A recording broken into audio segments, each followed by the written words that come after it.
velho, para que sejais uma nova massa, assim como estáis sem fermento, porque Cristo, nossa Páscoa, foi sacrificado por nós. Versículo seguinte: por isso façamos a festa não com o fermento velho, nem com o fermento da maldade e da malícia, mas com os ázimos da sinceridade e da verdade. Volte o versículo anterior e diga bem forte após mim assim, ó: porque Cristo, nossa Páscoa, foi sacrificado por nós.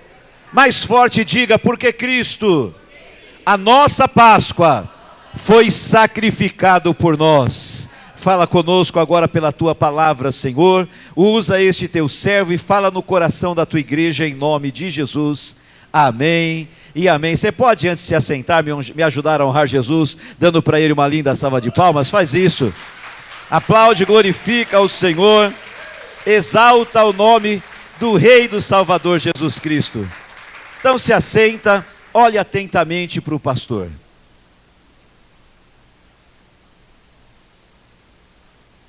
O maior problema, o maior veneno, o maior mal que existe na humanidade não são as doenças graves.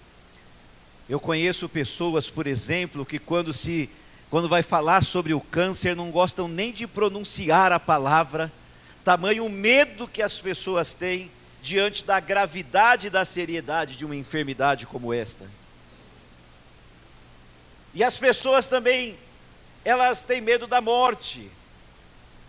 Mesmo sabendo que todos nós vamos morrer um dia, as pessoas têm medo da morte. Mas eu quero que você entenda que o grande mal das pessoas não é a morte. O apóstolo Paulo um dia escreveu assim: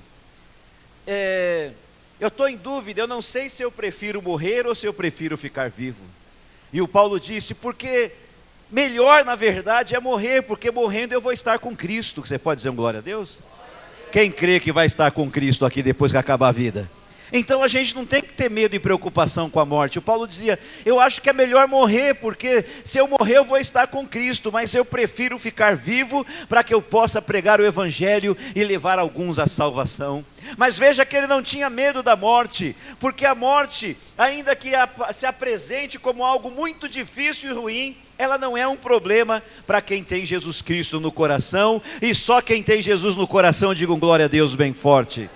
Então diga para o irmão: você não precisa ter medo da morte. E a enfermidade, a doença, eu dei o exemplo aqui do câncer, mas eu podia falar de tantas outras doenças terríveis, que causam medo e insegurança. A enfermidade, a doença, o máximo que ela pode fazer é matar o nosso corpo, mas ela não pode tocar na nossa alma e no nosso espírito, e seja por doença ou sem doença, quando nós morrermos nós vamos estar com Cristo. Eu me lembro da minha irmã, a mamãe da Larissa, que está ali sentada, a vovó do Lia, né? Eu lembro minha irmã, quando já estava com o corpo bastante debilitado por causa do câncer, já fraquinha, ela foi pregar, a última pregação que ela pregou, ela foi pregar na igreja quadrangular em Louveira, lá no pastor Neilson, e já com o corpo bastante debilitado por causa do câncer. Ela pregava e dizendo aquela passagem do apóstolo Paulo, quando ele diz assim: este corpo mortal, ele vai desaparecer, ele vai ser revestido da imortalidade. Ela batia no corpo doente dela e dizia: esse corpo corruptível vai sair, mas Deus vai me dar um novo corpo, um corpo incorruptível, com o qual eu vou entrar nos céus, aleluia. Algum tempo depois minha irmã partiu para o Senhor, o corpo dela foi para a sepultura, mas ela está com Cristo no céu, para a honra e glória do Senhor. Você pode dizer um glória a Deus bem forte? Então o grande problema da humanidade não são as enfermidades e nem a morte. O grande problema da humanidade se chama pecado, porque o pecado tem o poder de fazer o que nada pode fazer. O que o pecado tem o poder de fazer? Separar você de Deus. A Bíblia diz que o pecado separa o homem de Deus. O pecado tem o poder de deixar você longe, distante de Deus. E se você permanece no pecado, se o pecado permanece em você, ele tem o poder de tirar você dos céus e levar você para o inferno. O grande problema da humanidade não são as enfermidades nem a morte, mas é o pecado. Lá no livro de Gênesis, no jardim do Éden, quando Adão e Eva desobedecem a Deus, comendo de um fruto de uma árvore que Deus tinha dito para não comer, na desobediência eles pecam, eles entram no pecado, eles trazem o pecado sobre a vida deles e sobre a humanidade. E ali no jardim do Éden, o Senhor nosso Deus já nos ensinou, já nos deu um exemplo, um modelo do que deveria ser feito para se vencer o pecado. Porque quando Deus vai visitar Adão e Eva no final da tarde, eles estão escondidos no meio das moitas, porque eles descobriram que estavam nus, e Deus começa a conversar com eles, e eles então são confrontados por causa do pecado. O que Deus faz para eles? A Bíblia diz que Deus sacrifica um animal, e com a pele daquele animal, Deus faz vestes para cobrir a nudez de Adão e a nudez de Eva. Mas veja que para a nudez que naquele momento representava e simbolizava o pecado, para que fosse coberta, foi necessário o sacrifício de um animal. O sangue de um animal foi derramado, e então através do sacrifício o pecado foi escondido e foi coberto. Ali em Gênesis o Senhor já estava dando o modelo, o exemplo do que deveria ser feito para o perdão dos nossos pecados. Quando você vai lendo o Velho Testamento, você descobre e aprende que todas as vezes que o homem pecava, ele precisava ir até o templo, e no templo ele levava uma ovelhinha bonitinha, nova, que era chamada de cordeiro. Fala comigo, cordeiro. O cordeiro é um exemplo e um símbolo perfeito de Jesus, porque o cordeiro, quando você olha para uma ovelhinha, se tem uma coisa que é bonita, pastora Zoraide, é uma ovelhinha. Você olha para a ovelhinha, ela é toda bonitinha, e ela é toda doce, né? A ovelha não morde, a ovelha não ataca ninguém, ela não agride ninguém, ela é mansa, ela é bonita, e ela não faz mal para nenhuma pessoa. E aí quando o homem pecava, quando o ser humano pecava, ele pegava aquela ovelhinha, o cordeiro, fala comigo, cordeiro. Ele pegava aquela ovelhinha, ia até o templo diante do sacerdote, e o sacerdote precisava pegar aquela ovelhinha bonita, aquela ovelhinha pura, aquela ovelhinha inocente, aquela ovelhinha que olhava para o sacerdote sem imaginar o que ia acontecer e falava, bé. Ele pegava aquela ovelhinha e ele sacrificava a ovelha. O sangue da ovelha era derramado no altar, e através do derramamento do sangue da ovelha, o perdão do homem o pecado do homem era perdoado. Aí você está olhando para mim com uma cara de pena e de dó. Eu também fico com pena e com dó. Porque que culpa tem a ovelha que você pecou, filho? Quem errou foi você, mas quem morria era a ovelha. Sabe o que se chama isso? Substituição. Era alguém inocente pagando o preço no lugar de alguém que era culpado. Repete após mim para você não esquecer. Fala substituição. Agora fala o inocente pagando a culpa no lugar do culpado. E quem que é o culpado? Nós. Mas era assim, e a Bíblia diz isso. A palavra de Deus está escrito que sem derramamento de sangue não há perdão de pecados. Pecados são perdoados só com derramamento de sangue. Por isso que a ovelha inocente, a ovelha que não tinha culpa nenhuma, tinha que ser sacrificada e o sangue dela derramado, porque com o sangue da ovelha se pagava o preço do perdão do pecado do homem. Só quem está me entendendo diz amém. Agora eu vou pedir para colocar para mim aqui João capítulo 1, versículo 29. Não põe ainda, só deixa no jeito aí, João 1, 29. Um dia, presta atenção nisso, um dia Jesus Cristo vinha passando. Era o início do ministério do Senhor Jesus, ele estava começando a aparecer em público. E João tinha discípulos, e João estava sentado com os seus discípulos, ensinando a eles. E quando João está ali sentado com os seus discípulos, ensinando eles, eis que surge Jesus. Jesus vem andando na direção de João e dos seus discípulos. E quando João vê Jesus, João aponta para Jesus para que todos os discípulos olhem para ele. E quando todos os discípulos de João olharam para Jesus, João 29, aconteceu isso. No dia seguinte, João viu quem? A Jesus que vinha para ele. E o que o João disse? Todo mundo comigo bem forte, vamos lá, 1, 2, 3. Eis o Cordeiro de Deus que tira o pecado do mundo. Deixa aí, quando João viu Jesus, ele apontou para Jesus, chamou a atenção dos discípulos, fez todos olharem para Jesus, e o que João disse? Todo mundo bem forte: eis o Cordeiro de Deus que tira o pecado do mundo. Lembra da ovelhinha? Aquela ovelhinha era um símbolo de Jesus. Aquela ovelhinha bonita, inocente, aquela ovelhinha representava e simbolizava Jesus e o que Jesus ia fazer por mim e por você. Quando eles sacrificavam a ovelhinha, o sangue da ovelha perdoava o pecado do homem. Mas depois o homem pecava de novo. E quando o homem pecava de novo, Everton, o que precisava fazer? Sacrificar outra ovelha. Aí o pecado era perdoado, mas passava o tempo, Larice, o homem pecava outra vez, e aí o que precisava? Sacrificar outra ovelha, outro cordeiro era sacrificado, e todas as vezes que o homem pecava, de tempo em tempo, um cordeiro era sacrificado para perdoar o pecado deles. O sangue de um cordeiro era derramado para perdoar os novos pecados do homem. Mas quando João viu Jesus, ele apontou para Jesus e disse: esse que está vindo aí, não é uma ovelhinha qualquer, é o Cordeiro de Deus, é o Cordeiro de Deus, é o Cordeiro de Deus que vai tirar o pecado do mundo. E o que aconteceu na sexta-feira, que passou agora, que a gente está lembrando a sexta-feira santa?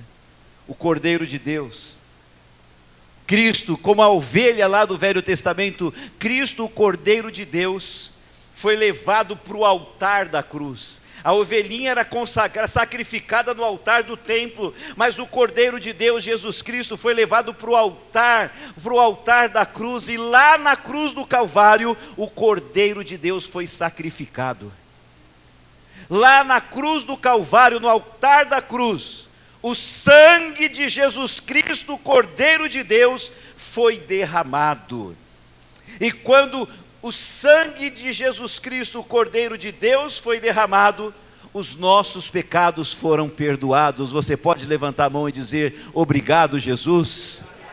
Mas há uma diferença da ovelhinha, do cordeiro do passado, e de Jesus Cristo, o Cordeiro de Deus. O sangue da ovelhinha, o cordeiro do passado, ele perdoava, pagava o preço do pecado só até aquele dia, mas não era um sacrifício que valesse para todo sempre. Mas o sacrifício do Cordeiro de Deus foi só um sacrifício, e com um único sacrifício, o Cordeiro de Deus perdoou os nossos pecados do passado, perdoou os nossos pecados do presente, e já há perdão para os nossos pecados do futuro, porque Jesus Cristo, o Cordeiro de Deus, ele tira o pecado do mundo. Diga comigo assim bem forte: o Cordeiro de Deus que tira o pecado do mundo. Fala comigo assim bem forte: Jesus Cristo, o Cordeiro de Deus, que tira o pecado do mundo. E você precisa entender isso. Sem Jesus, eu vou terminar agora. Sem Jesus na tua vida, sem o Cordeiro de Deus no teu coração, não existe perdão de pecado para você. E o pecado tem o poder de separar você de Deus e de levar você para o inferno. Mas quando você recebe Jesus no teu coração, Quando você convida Jesus para ser o teu Senhor e o teu Salvador, e você diz: Jesus, entra no meu coração, seja o Senhor da minha vida a partir de hoje, e você recebe Jesus como Senhor e Salvador. Quando você recebe Jesus Cristo, o Cordeiro de Deus, Ele tira o pecado da tua vida. Não é que você não peca mais, mas é como se você recebesse um antídoto. Sabe, se você tiver o antídoto aplicado no teu corpo e a cobra venenosa te picar, você não vai morrer, porque você está protegido pelo antídoto. E o antídoto que anula o poder do pecado na minha vida e na sua vida, esse antídoto se chama Jesus Cristo, o Cordeiro de Deus. Fala comigo bem forte: Jesus Cristo, o Cordeiro de Deus, tira o pecado do mundo. E agora capricha, fala: e tira o pecado da minha vida. Eu quero orar com você e por você. Fique em pé no seu lugar. A nossa Páscoa não é, pode pôr lá de novo, 1 Coríntios para a gente, 5, 7. A minha Páscoa e a sua Páscoa não é coelho. A minha Páscoa e a sua Páscoa não é ovo de Páscoa, ainda que a gente coma ovo de Páscoa e é gostoso, né? Mas a nossa Páscoa não é coelho nem ovo de Páscoa. E agora eu estava vendo com a pastora Sueli, parece que estão querendo trocar o coelho por que bicho que é aquele que estão querendo colocar no lugar do coelho? Vinha aí que assiste televisão. Como chama esses bichos que tem no meio do lugar que tem rio assim? Capivara. Agora, a moda agora é tirar o coelho e colocar capivara. A nossa Páscoa não é coelho, não é ovo, não é capivara, mas a nossa Páscoa se chama Jesus Cristo. Jesus Cristo, a nossa Páscoa, foi sacrificado por nós. Fala comigo: Jesus Cristo, a minha Páscoa, foi sacrificado por mim. O motivo e a razão da Páscoa se chama Jesus Cristo. Ele morreu na sexta-feira, mas escuta, eu vou orar com você agora. Na sexta ele morreu. O corpo foi colocado na sepultura. O interessante, olha, com bastante atenção, que depois disso eu vou orar. O corpo de Jesus foi colocado na sepultura porque ele morreu lá em Israel.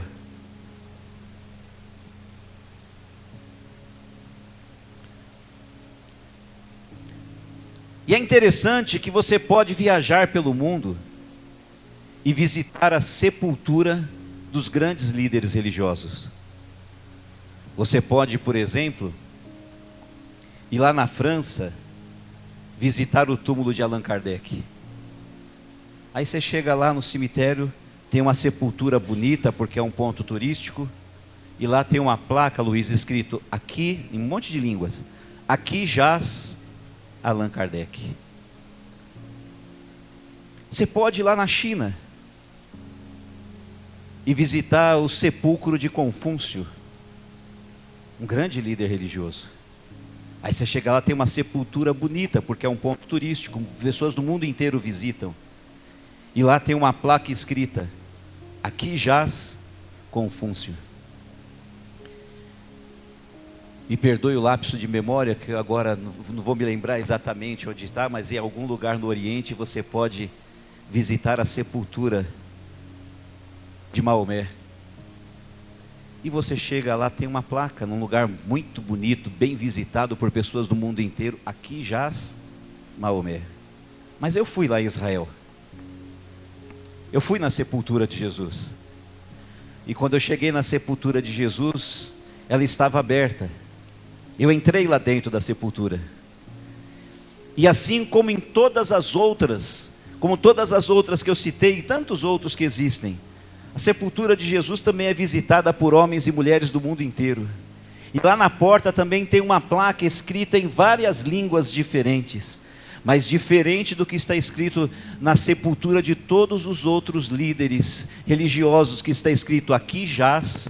Na sepultura de Jesus tem uma placa escrita em todas as línguas e nações, e lá está escrito assim: ele não está aqui, ele já ressuscitou.